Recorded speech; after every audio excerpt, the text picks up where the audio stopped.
জিমে পৌঁছেই নিজেকে বেশ ভালো করে দেখে নিই। হেই এভরিওয়ান, কেমন আছো তোমরা সবাই? আশা করছি সবাই ভালো আছো আর আমি অনেক ভালো আছি। আজকে হচ্ছে আমার জিম কনসিস্টেন্সি চ্যালেঞ্জের 10th। আর আজকে যে কথাটা বলছিলাম যে জিমে নিজে গিয়ে গিয়ে আগে দেখি নিজেকে যে কতটা পরিবর্তন হলো।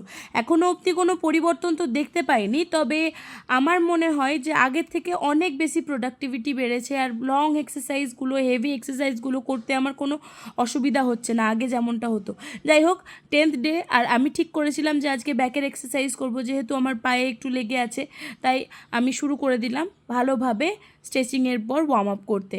বেশ ভালোভাবেই ওয়ার্ম আপ করেছিলাম। স্টেপারে ওয়ার্ম আপ যেগুলো আমি প্রতিদিন করে থাকি সেই সমস্ত ওয়ার্ম আপগুলো করেছিলাম।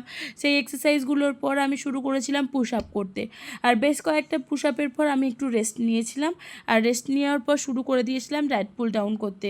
আর এইটা আমি 3টে সেট করেছিলাম। আর এটার পর আমি শুরু করে দিয়েছিলাম আরও অন্যান্য এক্সারসাইজ, যেমন হচ্ছে বারবেল রো। এই বেন্ড ওভার বারবেল রো আমি করেছিলাম 5-5-10 কেজি ওয়েট নিয়ে।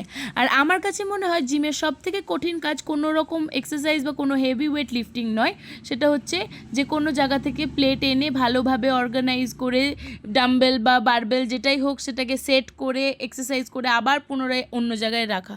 এটাই আমার কাছে খুব কষ্টকর মনে হয়। যাই হোক, এরপরে আমি বাকি যত এক্সারসাইজগুলো ছিল ব্যাকে সেগুলো করে নিচ্ছিলাম।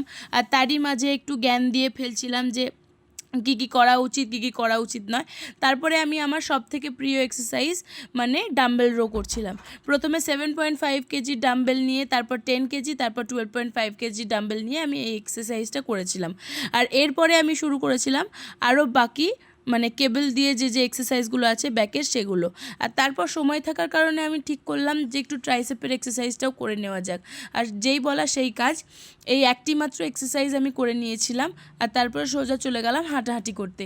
মোটামুটি 8 ইনক্লাইন রেখে 4 স্পিড রেখে আমি 20 মিনিট হেঁটেছিলাম ট্রেডমিলে। আর তারপর সোজা চলে গেলাম বাড়ি। আজকের ভিডিও এটুকুই। ভালো লাগলে অবশ্যই লাইক করো আর শেয়ার করে দিও। আর আমার ইউটিউব চ্যানেল নুটসকেপকে অবশ্যই সাবস্ক্রাইব করে দিও। Tata bye.